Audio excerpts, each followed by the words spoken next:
Assalamualaikum kawan Nurani. Kembali lagi di Nurani Talk, meniti ilmu, memacu amal, menggali hikmah.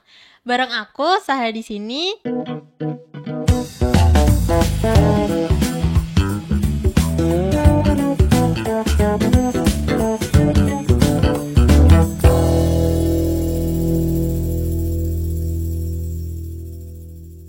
Udah lama banget kita nggak ketemu setelah kayaknya terakhir itu kita bahas tentang RBN ya.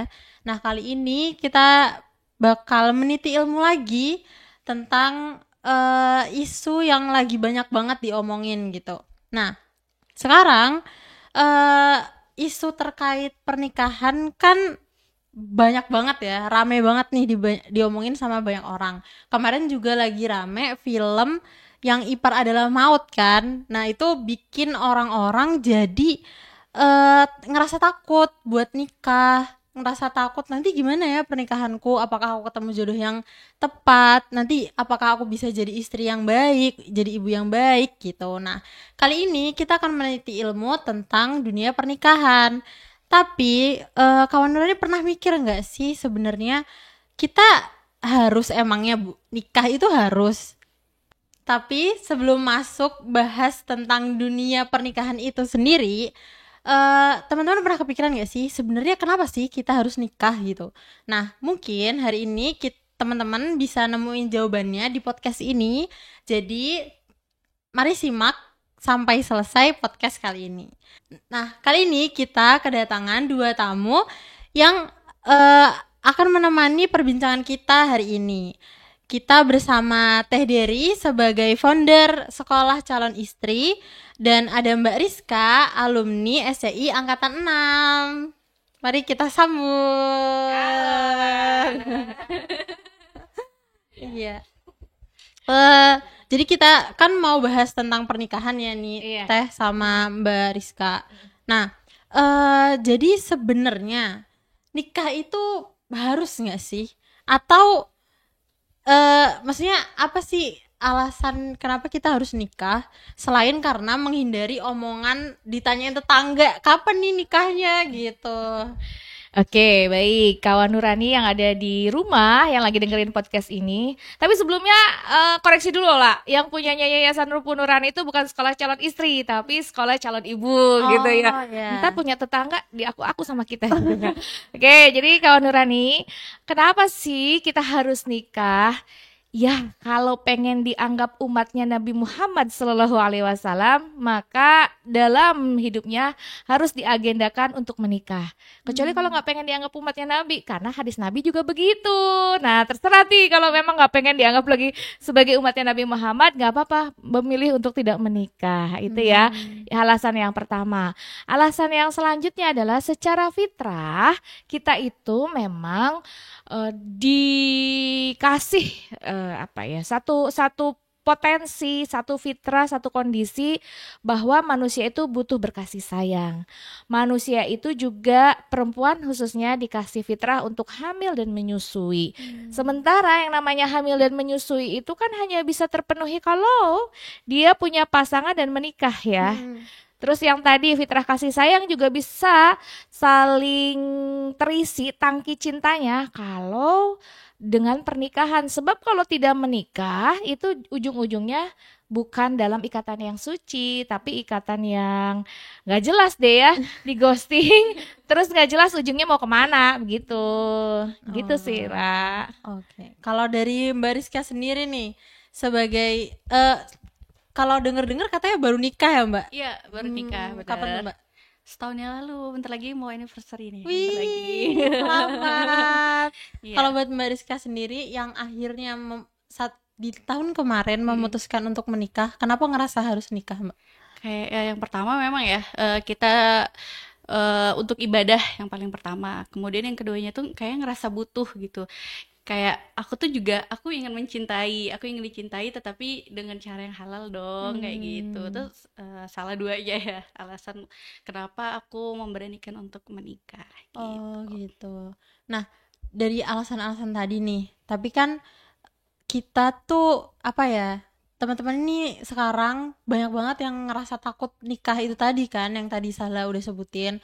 Nah, tapi kan kita takut kalau kita nggak bawa bekal kan. Nah, berarti kita harusnya bisa bawa bekal lebih baik dong supaya kita tidak merasa takut itu lagi. Nah, kalau menurut Teh Dery sama Mbak Rizka nih, apa sih bekal yang bisa kita bawa untuk menuju perjalanan panjang pernikahan tersebut?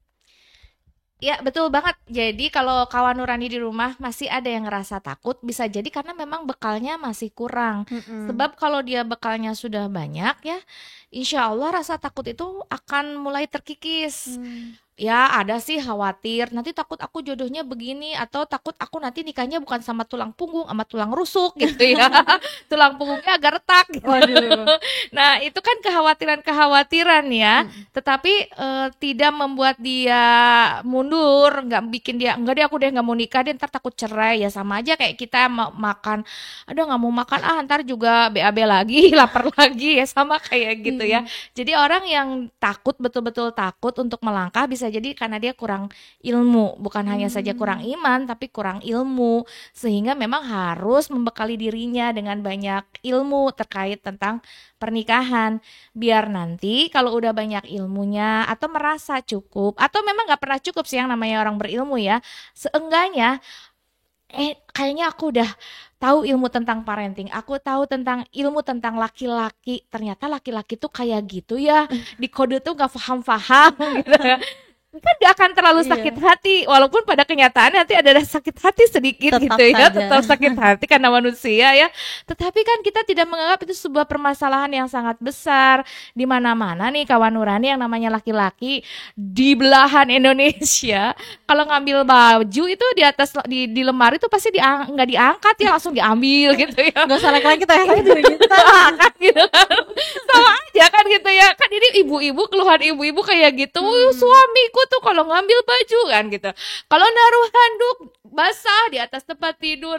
Kalau baju kotor di sembarang tempat. Kayaknya laki-laki tuh kayak gitu rata-rata.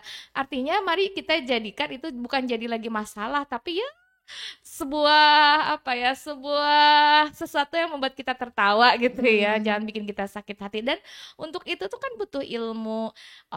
Jadi sahabat-sahabat kawan Nurani yang mau melangkah ke dalam pernikahan, kalau sudah punya ilmu, setengah dari perjalanan itu tuh ibaratnya sudah kita bisa laluin.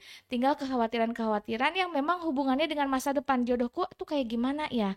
Apakah aku tadi menikah dengan perempuan yang sangat menyayangi, laki-laki yang sangat menyayangi ibunya sehingga menomorduakan aku, atau aku akan menikah dengan seorang perempuan yang ternyata tidak bisa apa-apa, masak nasi goreng aja minyaknya banyak, misalnya kayak gitu ya. Kekhawatiran laki-laki kan kayak gitu ya. Terkait masa depan kan kita nggak pernah bisa tahu ya. Even seseorang yang sudah menjalin hubungan lama saja, ketika menikah kedoknya akan terbongkar. Karena masa-masa penjajakan lah, perkenalan lah, itu kan topeng aja, yang baik-baiknya ya akan dikeluarkan, ya akan ditampilkan. Tapi setelah menikah aslinya akan kebongkar kan ya. Lagi pengen kentut aja ditahan kan enggak. Tapi kalau sudah 20 tahunan kalau udah nikah makan apa adanya gitu ya. Artinya kita juga akan terkaget-kaget dengan pasangan kita. Nah, terkait dengan itu, pasangan kita kayak apa, seperti apa, ya kita cukup dengan doa pada Allah, kita pasrahkan. Yang penting ikhtiar itu sudah sesuai dengan apa yang Allah anjurkan. Lalu yang selanjutnya adalah ikhtiar itu dimaksimalkan sesuai apa yang Allah anjurkan. Lalu kita menikah dengan orang yang sesuai dengan maunya Allah, bukan dengan maunya kita. Sehingga dalam perjalanan cinta nantinya itu terasa akan lebih indah karena kita selalu menyertakan Allah begitu ya. Nah, jadi takut nanti begini, takut begitu. Berarti kurang tawakal ala Allah.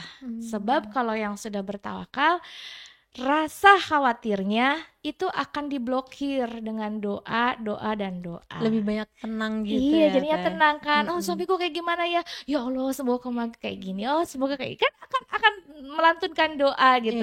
Ketika ada rasa khawatir, lalu akan dijadikan wasilah untuk melantunkan doa, bukan kemudian jadi overthinking gitu ya. Apalagi lihat artis cerainya gara-gara es ya gitu. Banyak lagi kan sekarang perselingkuhan tuh rame banget ya Teh Mbak. Iya, apalagi selingkuhnya sama ipar sendiri. Aduh, gitu. Serem banget. Serem banget. Nah, kenapa kita harus berpikir ke sana ya? Blokir dengan doa. Ya Allah jangan, ya Allah jauhkan, ya Allah berikan hamba takdir terbaik. Jadi nggak akan overthinking. Gitu. Kalau Mbak Rizka sendiri kemarin persiapannya gimana tuh Mbak? Persiapan. Jadi aku tuh sebenarnya udah persiapan ikut kayak belajar ya sekolah calon ibu itu dari 2018. Lama ya? Iya gitu. Jadi aku memang pas dari kuliah itu kayak udah besok karena aku merantau ke Jogja, pokoknya aku nanti sebelum balik kampung aku harus ada belajar untuk pernikahan. Karena aku tuh kayak merasa butuh karena aku melihat orang tuaku berjuang gitu ya, kayak mendidik anak-anaknya itu kayaknya tuh nggak mudah deh. Jadi dari situ aku belajar, makanya aku pengen ikut.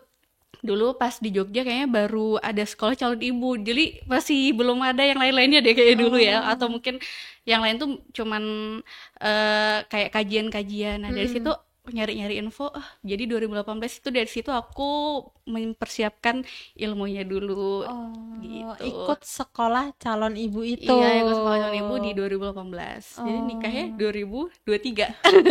Lama. Kan persiapannya udah banyak banget gitu. Jadi supaya lebih mantep dan supaya juga memudahkan kita dapat restu dari orang tua. Kan jadi izin menikah, emang kamu udah siap apa? Udah siap menikah kayak gitu. Jadi kan ketika aku udah ikut sekolah calon ibu, minimal udah ngerti sedikit-sedikit tentang rumah tangga, jadi malah dapat restunya dari orang tua itu lebih mudah kayak gitu. Berarti untuk mempersiapkan bekal itu nggak harus mepet-mepet mau nikah, besok mau nikah nih jadi baru ikut deh sekolahnya gitu. Enggak harus. Jadi dari jauh-jauh hari kan kita nggak tahu ya, kita ikhtiar aja dulu, ketemu jodohnya kapan itu kan terserah Allah. Nah kayak gitu. Boleh gak sih diceritain tentang sekolah calon ibu ini? Mungkin teman-teman ada yang tertarik nih pengen ikut sekolah calon ibu itu, kayak apa sih bentuk sekolahnya, kayak apa kegiatannya, terus juga gimana caranya biar kita bisa ikut di situ gitu. Oke. Jadi sekolah calon ibu itu kalau yang dari aku ikutin dan sampai tahun terakhir gitu aku ikutin terbaru kemarin. Jadi dia kelas-kelasnya itu ada kegiatannya ya seperti apa ya, kajian, tapi nggak cuma kajian, jadi ada praktek juga, ada diskusi. Jadi misalnya kan selama ini misalnya tentang kita cuman tahu teori bikin empati gitu ya. Ini tuh kita belajar bener-bener belajar. Dulu aku bikin inget banget. empatinya langsung Iya, gitu. kayak gitu. Jadi terus belajar ketika ada gawat darurat atau pertolongan P3K kayak gitu-gitu. Jadi kegiatannya tuh nggak cuman kayak materi-materi, tapi juga ada praktek. Terus kita ada kegiatan-kegiatan yang melatih keberanian gitu juga sih. Jadi kan perempuan itu nggak orang bilangnya tuh kita tuh kayak lemah gitu. Tapi di situ kita dilatih menjadi perempuan yang lebih berani, terus bisa kayak gitu. Itu sih. Berarti kan banyak banget ya kegiatan, mulai dari yang kelas teori gitu, sama ada kelas yang prakteknya juga. Nah untuk durasi kegiatannya itu biasanya berapa lama sih? Kalau yang konsep terakhir yang sekolah calon ibu reguler ya, artinya bukan online ya. Karena kalau online itu kita punya, dari Rumpun Nurani punya program sendiri namanya THMD, 30 hari memantaskan diri.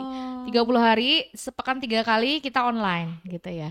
Tapi kalau full online yang itu. Tapi memang itu juga sekolah calon ayah, sekolah calon ibu versi online yang delivery materinya adalah online, yaitu dengan nama THMD, 30 hari memantaskan diri. Untuk kelas reguler itu pelaksanaannya 1,5 bulan ya, artinya Sabtu, ada yang mulainya Sabtu kemudian menginap di Ahad, atau ada yang Ahad saja begitu, tergantung dari kelas-kelas mata pelajarannya begitu ya. Betul yang disampaikan Mbak Rizka tadi, bahwa kita tidak hanya ceramah tanya jawab saja, tapi ada simulasi, ada praktek.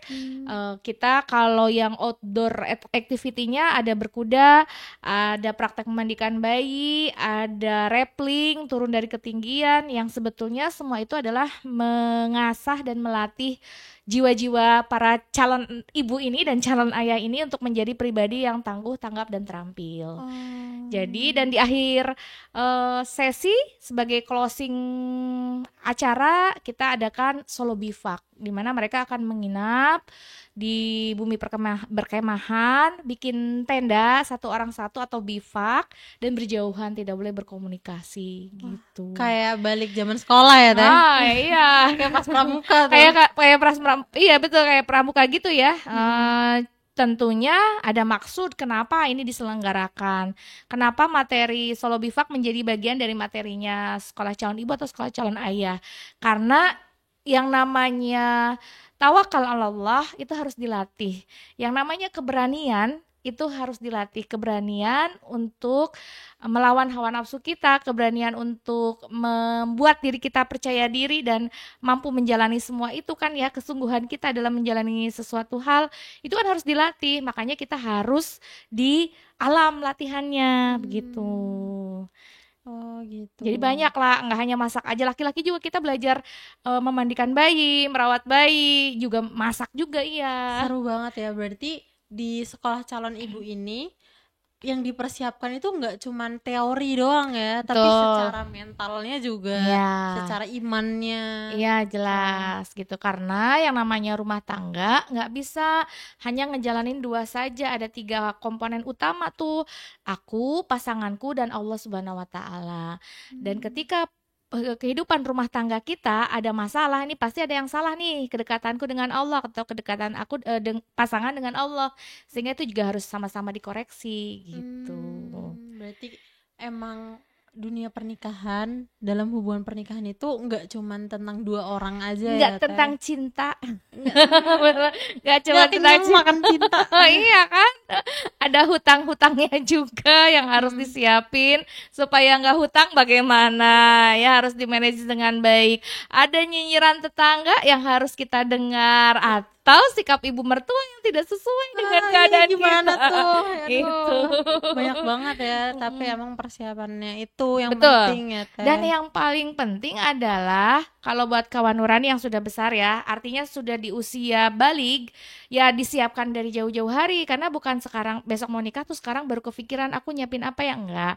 Yang namanya pernikahan itu tuh sudah dikonsep, sudah terkonsep memang sejak menjelang akil balik seharusnya. Jadi buat orang tua harusnya yang namanya pernikahan itu sudah diasuhkan sejak kecil. Artinya gini, ketika di 7 tahun pertama kehidupan ya itu tuh harus anak-anak lagi main boneka-bonekaan, ya diomongin gitu. Iya kamu adek nanti besok nikah gitu. Kamu nikahnya yang jadi bukan yang ujuk-ujuk nggak pernah disinggung, terus tiba-tiba dia udah 20 tahun, kamu kayaknya udah saatnya nikah deh.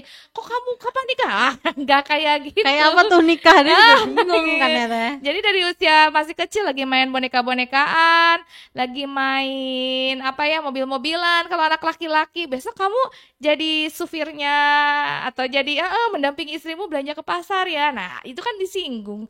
Kadang ada anak kecil lagi main boneka kertas kan ya. Ini anaknya, ini ayahnya, ini ibunya. Nah, itu edukasi yang tepat tuh ketika kita ngomongin konsep pernikahan. Jadi ketika 7 tahun ketiga memasuki fase yang 7 tahun ketiga itu berarti 21. Iya. 20. 7, 14, 14, 21, 21 ke atas ya. itu betul-betul yang sudah tinggal mematangkan saja ngomongin hak dan kewajiban di dalam rumah tangga, ngomongin yang namanya kamu nggak boleh begini, nggak boleh begitu, udah tinggal pembekalan aja, nggak lagi nyari konsep diri. Aku menikah nggak ya, laki-laki atau perempuan jodohku ya, udah jelas dia laki-laki berarti perempuan dong harusnya gitu ya, nggak bingung gitu, nggak berani nikah.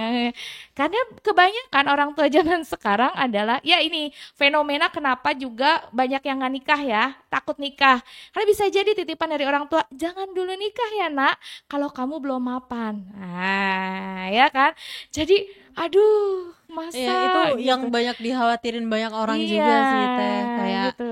ini kalau ekonominya belum pas, ntar aku hidupnya gimana? Jadi 2 pertanyaan ya, nikah dulu atau mapan dulu? Iya. Iya kan? Jadi jawabannya, Teh? Nikah dulu kalau sudah ada jodohnya. Mapan akan gini, pendapatan laki-laki biasanya akan sama aja, sendirian atau berdua sama borosnya kalau sendirian. Kalau berdua nanti akan ada yang ngatur keuangan, rezeki akan berlimpah, akan bertambah. Bingungnya di sini, kok bisa ya sekarang udah punya anak, punya istri tapi pendapatan sama aja. Dulu masih sendiri juga segitu, tapi nggak cukup cuman menghidupi diriku sendiri ketika ada anak, ada istri. Kok bisa ya? Nah, itu perbedaan keberkahan itu sendiri. Masya Allah. Gitu. Berarti sebenarnya banyak faktor ya Teh, nggak cuman kayak soal kita ada uang terus berarti kita bisa ngidupin anak orang gitu, enggak juga, tapi soal maintenance, soal berkah dari itu tadi. Gitu. Nah, berarti kapan lagi sih nih Teh ada sekolah calon ibu? Insya Allah di bulan Oktober ya kita akan dibuka kelas sekolah calon ibu. Pokoknya pantengin aja sih IG-nya Rumpun Nurani. Kalau Oke, belum tuh. follow dulu gitu. Betul. Iya. Iya, sekolah calon ibu juga. Oh, ada Instagramnya Ada sendiri IG-nya juga sekolah ya. calon ibu, iya. Oke. Mungkin ini nih, kita udah mau masuk sesi terakhir. Ada nggak sih pesan untuk kawan Nurani supaya apa ya, lebih ada keberanian gitu untuk kesadaran diri untuk menikah gitu, mungkin ada nggak pesan yang bisa disampaikan? Iya, kalau buat teman-teman Nurani, apa ya? Kenapa ya takut nikah? Aku juga bingung. Kenapa teman-teman takut nikah? Kayak gitu ya. Jadi kalau menurutku kita tuh mungkin yang tadi kayak Teteh di awal ya, kita tuh nggak berani mungkin karena kita nggak ada ilmunya. Jadi kita tuh jangan terlalu sensi, jangan takut dengar kata nikah, aduh gitu. Kan kita nggak nikahnya besok. Jadi sedini mungkin untuk mencari ilmunya tuh dari sekarang gitu, supaya nggak ada takut. Terus misalnya kita mau ujian, kan kita belajar dulu toh, gitu ya. Jadi ya sebelum kita menikah, kita udah menyiapkan ilmu pernikahannya itu sedini mungkin supaya ya hilang ketakutan, dan juga tadi dari orang tua itu pasti mudah untuk mendapatkan restu. Jadi nggak ada tuh orang tua lagi, kamu nunggu mapan kayak gitu. Jadi nanti kalau di sekolah calon ibu tuh kan juga ada belajar tentang komunikasi. Jadi kita nggak cuma komunikasi ke pasangan, bagaimana komunikasi ke orang tua. Penting banget Iya, sih jadi itu, kalau Mbak. menyiapkan pernikahan itu kan kita nggak cuma menyiapkan diri kita sendiri kan, tapi kita menyiapkan keluarga kita. Apakah keluarga kita tuh udah siap bahwa nanti ini anak perempuan ini akan dibawa. Itu kan kita harus mempersiapkan, aduh orang tuaku, aduh aku dibawa ke beda pulau kayak gitu kan. Nah, itu juga